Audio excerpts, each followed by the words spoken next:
Galvan po sa pala ito.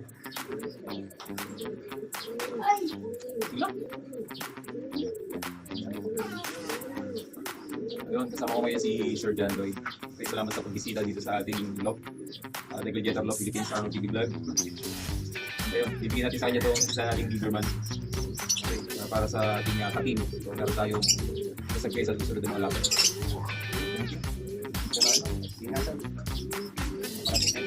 Ayan, leaderman. So, ang ego na to is ako muna yung bilis niya, instinct pero kailangan nila sa intelligence. Ang pansin ko lang, ganitong kawat natin yung is pag tumalon siya ng exponential, yun, isa lang mawala. So, sana si Sir John Lloyd is mas mapuro niya yung natin or ma-infuse niya sa mas maganda pang ito para mas mabalik. So, yun yung ginagawa natin para mas tumakas ang intuition. Ayan. Then, syempre, i-pick up niya na rin itong pure honey natin. Yun.